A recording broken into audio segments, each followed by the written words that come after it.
네, 키워드 스피킹 보충 수업 오늘 두 번째 시간인데요. 지난 7월 14일에 방송해드렸던 유승준 관련 판결에 관한 얘기 해보겠습니다. 제가 지난번 첫 번째 시간에 음주운전에 관한 얘기였죠. 저희 키워드 스피킹 방송 서머리 부분하고 그 다음에 이 밑에 키 센턴시스 부분하고 어떻게 작성하는지, 뭐에 중점을 두어서 어떤 프로세스로 작성하는지 설명을 드렸으니까요. 궁금하신 분은 첫 번째 방송에서 제가 드린 말씀을 좀 참고하시면 될 것 같습니다. 오늘은 바로 설명부터 하도록 하겠습니다. 네, 먼저 여기 보시면 유승준 씨의 입국을 불허한 판결이 잘못되었으니까 이제 다시 재판을 하라는 이제 그런 얘기를 영어로 표현을 해야 되는데요. 이 단어를 잘 기억하는 게 제일 중요하죠. overturn. 신문 같은 데 보면은 이렇게 대법원에서 고등법원의 결정을 파기하고 다시 돌려보내는 경우에 이걸 파기 환송심 이렇게 얘기를 하는데요. 파기라는 말하고 그 다음에 환송이라는 말을 따로따로 영어로 옮겨가지고 의미를 전달하려고 하면 좀 복잡해지죠. 이렇게 상급 법원이 있으면 그 하급 법원에서 내린 결정을 뒤집고 다시 돌려보내는 경우, 이런 경우라면 거의 대부분 오버턴을 쓰면 된다, 이렇게 생각하시면 되겠습니다. 지난 시간에도 설명을 드렸는데 뭔가 딱딱하고 어려운 내용일수록 거기에 정확히 해당하는 하나의 단어, 한 표현이라도 잘 기억을 해두면 말이 막혀서 허둥대는 이제 그런 상황을 모면할 수가 있죠. 그래서 overturn이라는 단어를 정확히 기억해 두는 게 핵심이고요. 상급 법원은 higher court고요. 하급 법원은 lower court라고 이렇게 얘기하면 됩니다. 그래서 대법원에 관련된 얘기, 여기처럼 대법원이 이제 파기환송심 관련된 얘기를 하거나 아니면은 이제 우리는 헌법재판소가 있잖아요. 그래서 헌법재판소에서 어떤 법률에 대해서 위헌이다라고 판결을 내릴 때 그것을 unconstitutional 하다고 판결을 내렸다. unconstitutional.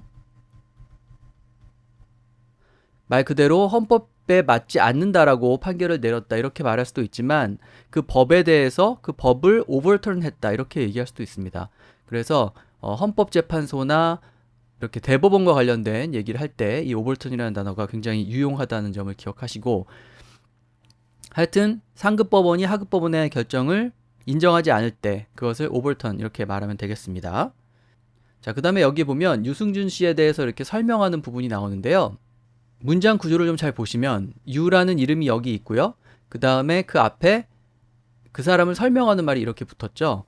그래서 어떤 사람에 대해서 그 사람의 어떤 직책이라든지 자격이라든지 경력이라든지 그런 걸 설명할 때 이렇게 동격으로 표현하는 게 굉장히 유용합니다. 여기처럼 이렇게 콤마를 써서 그 사람의 이제 자격이라든지 그런 것을 설명하는 말을 먼저 쓰고 그 다음에 동격 쓰고 그 사람 이름 이렇게 쓰면 되죠. 그러니까 주의할 게 뭐냐면 이 두 아이디어를 연결하기 위해서 관계대명사 같은 걸 쓰거나 뭐 이럴 필요가 없다는 거죠.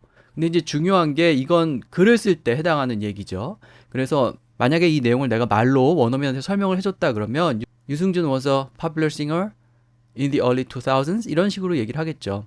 And he was banned from entering Korea. 그 다음에 이유를 설명할 텐데 글인 경우에는 이렇게 동격으로 표현하는 것만으로 충분하다는 거죠. 예를 들어서 유승준 who was a popular singer in the early 2000s 이런 식으로 관계대명사 who 같은 걸 넣어가지고 설명할 수도 있지만 문장으로 쓸 때는 그런 게 불필요하다는 얘기죠. 그래서 이렇게 동격으로 처리하는 게 어떤 사람에 대해서 설명할 때 가장 유용하고 또 경제적인 방법이니까 조금 눈여겨봐 두시면 되겠습니다. 자, 그 다음에 이 부분을 좀 설명을 드리면요. 유승준의 병역 기피 논란은 가장 많은 관심을 끈 가장 하이 프로파일한 병역 기피 스캔들이었다, 이제 이런 식으로 얘기를 하는데 우리말에 자연스럽게 표현을 하려면 이 부분을 이제 하나의 문장처럼 처리를 해야 되겠죠. 근데 그 스캔들이 가장 하이 프로파일한 스캔들이었다, 이렇게 얘기를 해야 될 텐데 영어에서는 이렇게 in을 넣어가지고 표현하는 경우가 많이 있습니다. 그러니까 직역을 한다면 가장 하이 프로파일한 스캔들에서 그렇게 했다, 이런 얘기인데 사실은 그 스캔들이 가장 하이 프로파일한 스캔들이었다, 이런 뜻이죠. 그래서 어떻게 보면 우리말로는 문장으로 처리해야 될 것을 in 무엇 무엇 이렇게 처리하는 방식이 상당히 영어에서는 유용하니까 좀 눈여겨봐 두시기 바랍니다. 그 다음에 다음 문단으로 넘어가면요. 여기 보면은 아까 말씀드린 overturn이 있죠. 그래서 그 판결을 뒤집었고 다시 재판을 하라고 얘기했다라는 의미로 retried라는 얘기를 썼죠. 우리가 재판이 영어로 뭘까? 잘 생각이 안 나기도 하는데 사실은 trial이죠. 이 trial은 동사 try에서 나온 단어인데 트라이얼까지는 좀 쉽게 생각을 하면서도 재판을 하다라는 뜻으로 try가 재판을 하다라는 뜻으로 쓰인다는 점은 좀 놓치기가 쉽습니다. 그래서 여기서 이제 룰링을 주어를 잡았죠. 그 판결이 다시 재판이 된다 이런 의미로 retried라고 얘기를 한 거고요.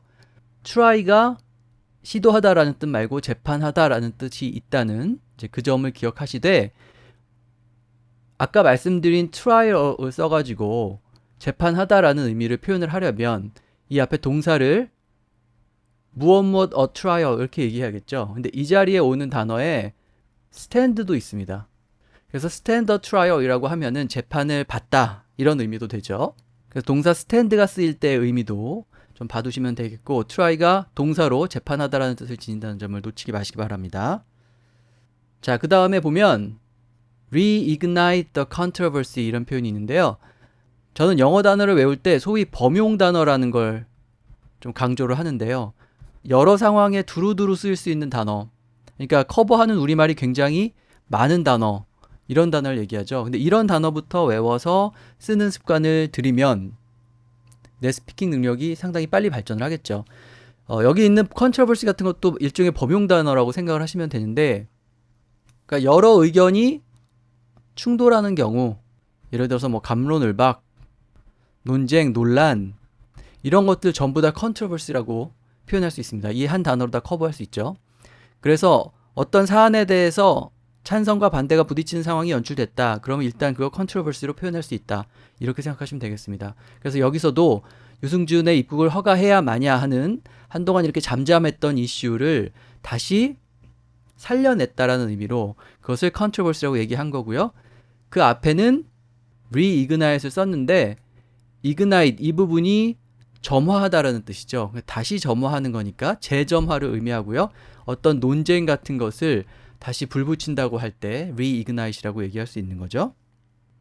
자, 그 다음에 이 부분 보시면 according to a recent opinion poll 이렇게 되어 있는데 여론조사에 따르면 이렇게 말할 때 뭐뭐에 따르면이라고 할 때 according to 얼마든지 쓸 수 있지만 사실은 according to 없이 그냥 opinion poll을 주어로 잡아가지고 opinion poll이 뭐라고 말을 했다 이런 식으로 a recent opinion poll says 혹은 뭐 shows 보여준다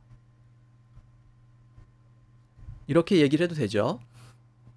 제가 항상 강조드리는 무생물 주어 구문인데 그렇게 써도 되지만 그냥 말을 할 때는 사실 according to a recent opinion poll 이렇게 얘기하는 게 편하니까 according to를 붙이는 방법하고 그 다음에 이걸 그대로 주어로 잡는 방법하고 같이 봐두시면 되겠습니다. 그 다음에 정부 결정이 이제 너무 속이 좁다라고 할 때 여기는 이제 narrow-minded라는 말을 썼는데요. 관련해서 몇 가지 표현 더 기억을 해두시면 일단 narrow 자리에 small을 쓸 수도 있습니다. 그래서 small-minded라고 할 수도 있고요. 아니면은 small-minded 이렇게 할 수도 있고 아니면 이런 째째한 모습을 petty라고 얘기할 수도 있죠. 이 단어는 뭔가 아주 작고 사소하고 이런 것을 말하는 단어인데 태도가 째째하다라고 할 때도 이 단어가 쓰입니다. 그래서 정부가 너무 째째한 거 아니냐 이런 의미로 얘기할 때 narrow-minded 혹은 small-minded 아니면 petty 이렇게 얘기를 하시면 되겠습니다.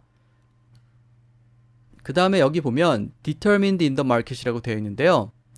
시장이 결정하도록 내버려 둔다. 뭐 시장에서 결정해야 한다. 이렇게 말할 때 그 결정하다에 해당하는 동사는 여기 나와 있는 determine도 있고요. 그 다음에 determine하고 거의 같은 뜻을 지니죠. decide도 있습니다. 결정하다 그런 뜻이죠.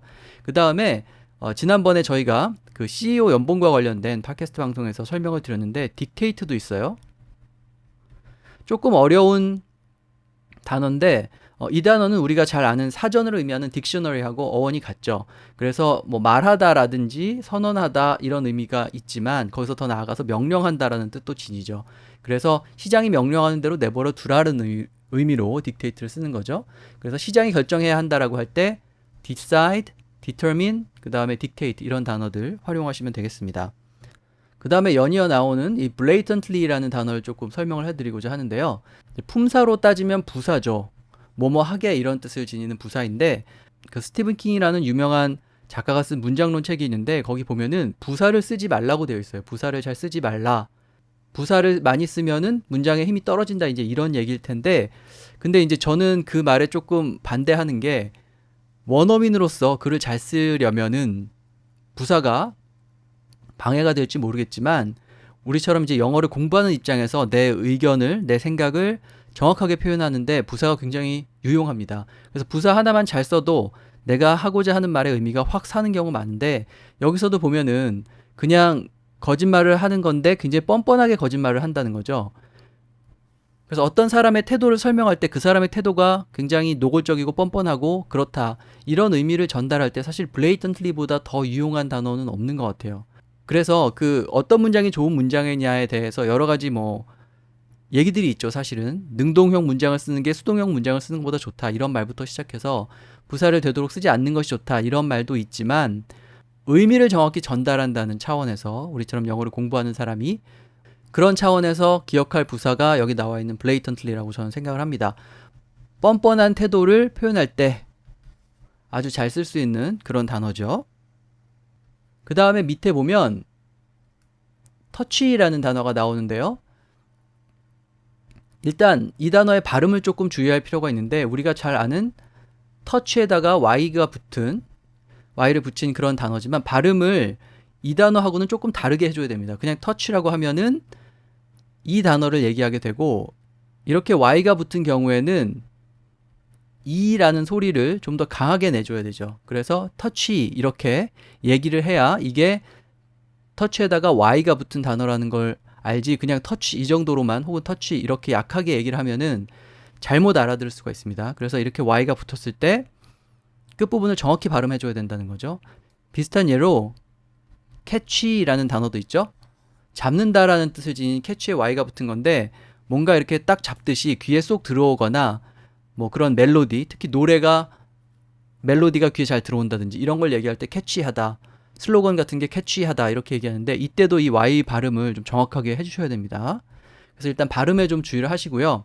그 다음에 굉장히 민감한 주제다, 이런 말을 할 때 이 단어가 상당히 유용한데, 저는 이 단어를 외울 때, touch라는 단어를 외울 때 이 단어하고 같이 외웠어요. thorny.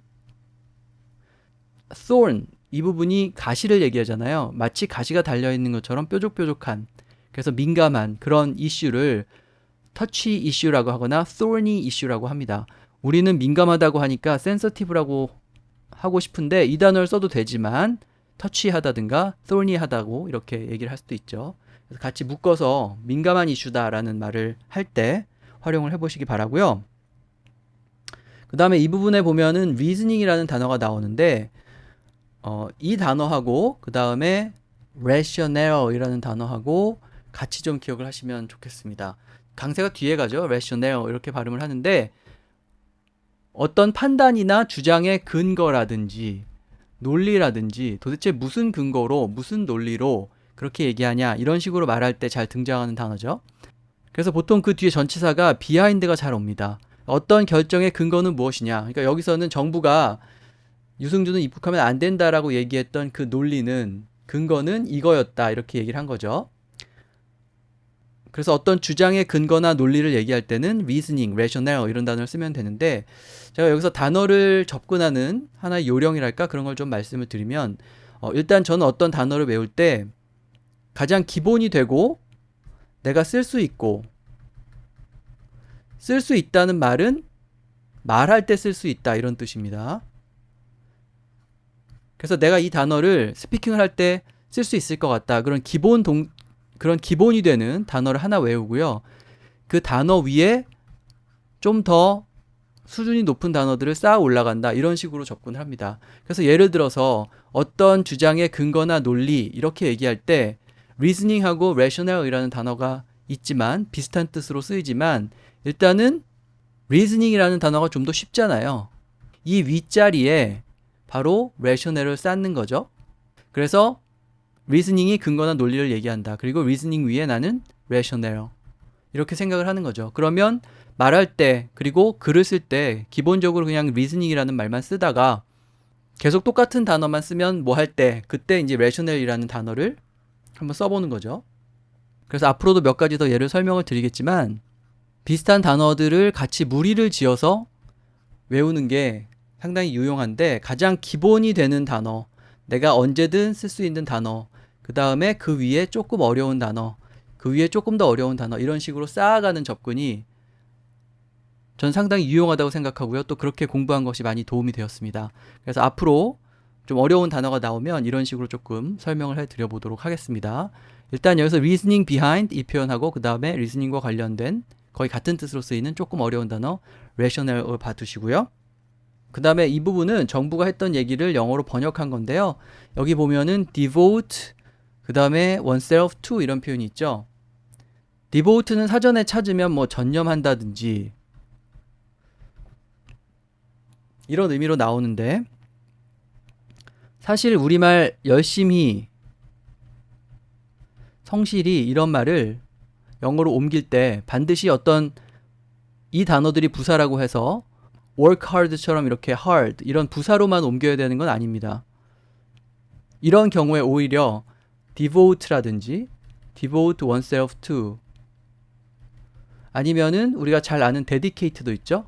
dedicate oneself to 이런 식으로 어디에 헌신한다든지 어디에 전념한다든지 이런 말을 이런 뜻으로 쓰이는 말을 활용할 수도 있죠. 그래서 여기서도 성실히 군복무를 하는 그런 병사들한테 그런 병사들의 morale, 사기를 undermine, 저하시킬 수 있다, 잠식할 수 있다 이렇게 얘기한 거죠. 그래서 열심히 뭐뭐 한다라고 할 때 반드시 어떤 부사로만 가지 마시고 devote, dedicate, 헌신한다, 전념한다라는 이런 단어들 써보시기 바랍니다. 네, 그래서 이 정도로 그 서머리 부분에 대한 설명은 마치고요. 뒤이어서 그 키워드하고 키센텐스 부분으로 넘어갈 텐데요. 핵심적인 단어들 위주로 좀 짚어보겠습니다. 네, 아까 말씀드린 overturn이 나왔죠? 하급법원의 결정을 뒤집었다 그러면 거의 1순위로 그냥 overturn을 생각하시면 되고요. 사실 이 단어만 알아도 얼마든지 표현할 수가 있죠. 근데 여기 보면 두 개가 더 나오는데요. reverse가 있고 그 다음에 overrule이 있습니다. reverse는 방향을 바꾼다라는 뜻이기 때문에 뒤집는다라는 의미를 역시 지니게 되는 거고요. 그 다음에 overrule은 이미 어떤 판결을 내렸는데 그 위에다가 어떤 판결을 내리는 거죠. 말 그대로 오버니까. 그러니까 이 밑에 판결이 의미가 없어지는 이제 그런 상황이 되는 겁니다. 그래서 overturn, reverse, overrule 이런 단어 쓸 수 있는데 말씀드린 것처럼 overturn만 기억해도 충분하죠. 이 overrule은 법정 드라마 같은 거 보면 많이 접하셨을 텐데 재판장님 이의 있습니다. 이렇게 얘기할 때 objection, your honor 이렇게 말하면 objection overruled라고 얘기하는 경우가 있고 objection sustained라고 얘기하는 경우가 있습니다. overruled는 무시한다라는 뜻이니까 이의를 인정 안 한다는 뜻이고요. sustain은 그대로 지탱한다는 뜻이니까 이의를 받아들이겠습니다라는 뜻이죠. 법정 드라마 같은 데서 잘 등장하는 표현이니까 overrule의 의미하고 sustain의 의미하고 같이 쓰이는 objection하고 봐두시면 될 것 같고요. 제가 지난 시간에 이 키 센턴스 부분의 세 문장이 어떻게 구성되는지 설명을 드렸었는데 이 첫 번째 문장, 첫 번째 대안은 제가 우리말에 충실하게 작성을 해서 원어민 선생님하고 고치는 거고요. 두 번째, 세 번째 이 대안은 원어민 선생님이 첫 번째 대안의 내용을 이해한 다음에 좀 더 자연스럽게 자기 언어로 쓰는 거라고 말씀을 드렸죠. 그래서 이 두 번째, 세 번째 대안에 나오는 표현들 꼭 기억을 하시라고 말씀드렸는데 좀 더 원어민다운 표현을 익힌다는 차원에서 이 부분을 좀 설명을 드리고 싶은데요. The case is now in the hands of the Seoul High Court 이렇게 되어 있죠. In the hands of니까 누구누구의 손 안에 있다 이런 뜻이죠. 그래서 파기환송심이 다시 열릴 예정이다. 그런 말이 굉장히 어려운 말이잖아요. 우리말로는. 근데 그거를 굉장히 쉽게 hands라는 말을 써서 표현을 한 거죠. 그 영어 공부하면서 항상 느끼는 거지만 우리말은 굉장히 어려운데 영어로 이렇게 표현하는 거 보면 쉬운 단어만 쓰는 경우가 많잖아요. 그래서 in the hands of가 누구누구의 책임이다. 이제 누구누구가 어떤 처분을 내릴 것이다. 결정할 것이다. 이런 의미가 되는 거고요. 어떤 권위나 처분 같은 것을 누가 내릴지를 말할 때도 hand라는 단어만 써가지고 아주 쉽게 표현할 수 있는 거죠. 그래서 근사한 표현이라는 게 뭐 꼭 이렇게 어려운 단어가 등장해서 근사한 게 아니라 이제 이런 식의 표현을 얼마나 잘 쓰느냐에 따라서 좀 영어가 세련되게 느껴질 수 있는 그런 여지가 많죠. 그래서 근사한 표현이라고 생각하고 in the hands of 한번 활용을 해보시기 바랍니다. 자, 그 다음에 2번 문장들 보면요. 여기도 단어 몇 개 좀 짚어볼 텐데요. 공분을 산다고 할 때 trigger public outrage라는 표현이 있었고요. trigger는 방아쇠를 당긴다는 뜻이고요. 말 그대로 공분이죠. public이니까 공이고 분은 분노니까 outrage랑 잘 어울리는 그런 의미죠. 아까 말씀드렸듯이 기본 단어를 하나 외우고요. 그 위에 어떤 단어를 이렇게 쌓아가자. 추가 단어들을 쌓아가자. 이런 방식으로 접근을 해본다면 여기서 기본 단어는 anger가 되겠죠. 그래서 anger 위에 나는 outrage를 두겠다. 이렇게 생각을 하면 되겠습니다. 그래서 trigger public anger라고 해도 뭐 공분을 산다 이런 뜻이 되지만 trigger public outrage라고 얘기해도 되는 거죠. 그래서 anger 위에 outrage 이렇게 한번 기억을 해보시기 바라고요. 그 다음에 이 마지막 대안에서 표현 두 개를 더 설명을 드리면요. leave a bad taste in one's mouth가 있고요. 그 다음에 go back on one's promise가 있는데 저는 이 표현이 상당히 유용하다고 생각을 하는 게 뭔가 뒤끝이 안 좋다든지 찜찜한 뒷맛이 든다든지 그럴 때 말 그대로 안 좋은 뒷맛을 남긴다라는 의미로 leave a bad taste in one's mouth라고 얘기할 수가 있습니다. 뭐 적용할 수 있는 사례는 굉장히 많죠. 면접을 봤는데 뭐 채용 조건이나 이런 건 좋은 것 같은데 뭔가 좀 마음에 안 들고 못 믿겠는 구석이 있다. 그럴 때 면접이 left a bad taste in my mouth 했다. 이렇게 얘기할 수 있는 거고요. 하여튼 뒤끝이 안 좋은 것 같다. 뒷맛이 안 좋다라는 우리말에 아주 잘 어울리는 그런 표현이니까요. 잘 활용할 수가 있고요. 그 다음에 go back on은 말 그대로 반대로 간다는 뜻이잖아요. 약속에 대해서 반대로 가는 것은 약속을 어기는 거니까 약속을 지키지 않는 그런 상황을 얘기할 때 아주 잘 쓸 수 있는 그런 표현이죠. 영어에서는 구동사를 쓰는 것을 굉장히 좋아하기 때문에 그냥 한 단어로 break one's promise라고 하면 될 것을 이렇게 세 단어까지 쓰면서 비경제적으로 말할 필요가 있나? 이런 생각이 들지만 영어가 모국어인 사람들은 이 편이 훨씬 쉽고 편하다고 생각을 하는 것 같아요. 그래서 구동사가 등장할 때마다 쓰임을 조금 눈여겨보시면 되겠습니다. 자, 그 다음에 3번으로 가면요. 여기서는 outcry라는 단어하고 그 다음에 backlash라는 단어를 좀 설명을 드리려고 하는데요. outcry라는 단어는 public이라는 단어랑 잘 붙어 다닙니다. 비판이라든지 비난이라든지 불평 이런 것을 주로 대중의 비난, 비판, 불평 같은 것을 outcry라고 얘기하죠. 근데 outcry라고 하면 같이 기억할 만한 단어에 decry가 있습니다. decry는 동사로만 쓰이고요. 비판을 하거나 혹은 매도를 한다는 뜻이죠. cry가 붙은 단어들을 기억하는 김에 outcry하고 decry하고 같이 기억을 해두시면 효율적인데 이제 이런 식으로 좀 비슷하게 생긴 단어들을 외울 때 묶어서 외울 때 단점이 이제 헷갈리거나 의미를 잘못 기억할 수가 있다는 거죠. 그런 점을 조금 주의하시면서 보시면 되겠습니다. 그래서 outcry는 public이랑 잘 쓰이고요. 대중의 비판이나 불평이나 비난을 얘기하고 decry는 어떤 것을 비판하거나 매도한다라는 뜻이라는 점을 기억하시면 되겠습니다. 그 다음에 backlash는 다시 그 사람한테 돌아오는 비판이나 여파 같은 것을 얘기하죠. 이 lash가 원래 채찍 같은 걸 의미하잖아요. 그래서 속눈썹 모양을 생각하시면 이 왜 아이래쉬가 속눈썹이 되는지 이해하실 수가 있는데 저는 이 backlash라는 단어를 어떻게 이해를 하냐면 채찍질을 했을 때 채찍을 잘못 휘두르면은 그게 다시 나한테 돌아오게 되잖아요. 그래서 다시 나에게 돌아오는 여파라든지 비판 같은 것, 비난 이런 것을 backlash라고 한다 이렇게 기억을 하는데 어원상 그게 뭐 맞는지는 모르겠습니다만 그런 방법으로 기억하면은 의미를 쉽게 익힐 수가 있죠. 여기 나와 있는 이 outcry라든지 아니면 backlash 같은 경우는 사실은 신문 기사 같은데 잘 등장하는 단어이긴 합니다만 또 우리가 일상에서도 얼마든지 쓸 수 있으니까 기억을 하고 활용을 해보시기 바랍니다. 그 다음에 마지막 네 번째 문장인데요. 여기서는 일단 처음에 보면 부와 명성을 지니다 라고 할 때 possess the wealth and fame 이렇게 되어 있는데 처음에 제가 이 부분을 작성했을 때는 동사 possess를 쓰지 않고 뭐 who are rich and famous 이런 식으로 썼었어요. 뭐 이것도 틀리진 않는데 맷 선생님이 이걸 이제 wealth하고 fame으로 고치고 그 다음에 동사도 possess를 넣어서 이렇게 possess the wealth and fame 이렇게 고쳤습니다. 근데 이 문장도 틀리지 않지만 이 표현도 틀리지 않지만 왠지 이것보다는 좀 더 딱딱하고 격식을 차린 듯한 느낌이 들죠. 그래서 형용사로 얘기하는 것보다 이렇게 명사로 얘기하고 그 다음에 이 동사 부분도 우리가 잘 아는 그냥 have를 쓰지 않고 possess를 쓰면은 좀 더 격식을 차린 듯한 어려운 듯한 그런 느낌을 주죠. 그래서 아까 말씀드린 것처럼 have를 기본으로 기억하되 그 위에 possess까지 쌓아서 have 위에 possess 이렇게 생각을 하시면 될 것 같습니다. 그 다음에 여기 나와 있듯이 제가 아까 열심히 한다라고 할 때 devote나 dedicate를 쓰면 된다 이렇게 말씀드렸는데요. 여기서 이제 dedicate를 써가지고 열심히 군복무를 한다, 성실히 한다 이런 의미를 전달하고 있고 그 다음에 그 맨 마지막에 나오는 equally라는 단어를 제가 좀 설명을 드리고자 하는데 여기서는 이제 모두 병역법 앞에 동등하게 취급을 받아야 한다 이런 의미로 equally를 썼고요.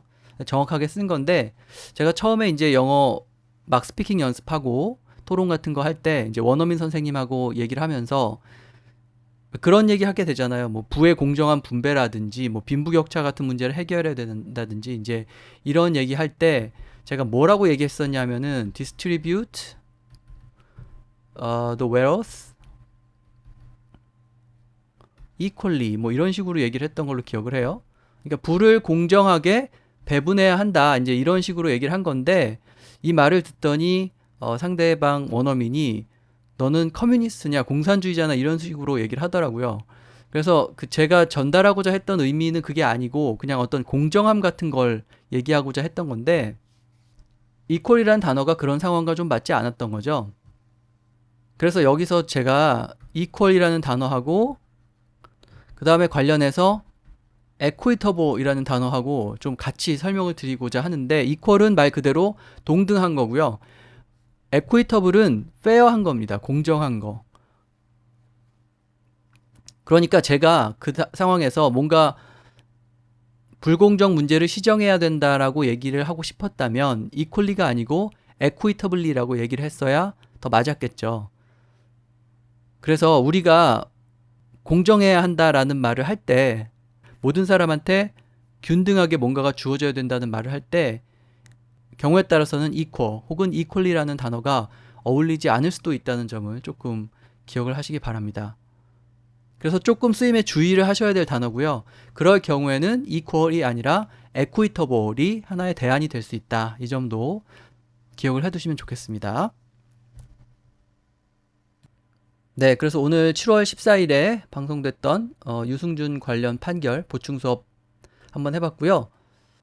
뭐 항상 드리는 말씀인데 방송의 제목이 키워드 스피킹인 이유는 스피킹을 잘하려면 키워드가 굉장히 중요하다라는 생각 때문이죠.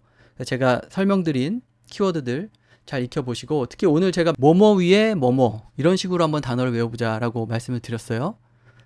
그래서 reasoning 위에 rational 그 다음에 anger 위에 outrage 그 다음에 have 위에 possess 이렇게 내가 기본으로 쓸 쉽고 분명한 단어들과 그것보다 반복을 피하기 위해서 쓸 수 있는 조금 더 수준 있는 단어들 이렇게 단어를 묶어서 익히는 습관을 들이시면 단어 공부뿐 아니라 스피킹 연습에도 많은 도움이 되시리라고 생각을 합니다. 자, 그러면 오늘 방송은 이것으로 마치고요. 다음 시간에 또 다른 주제 보충 수업 시간에 뵙겠습니다.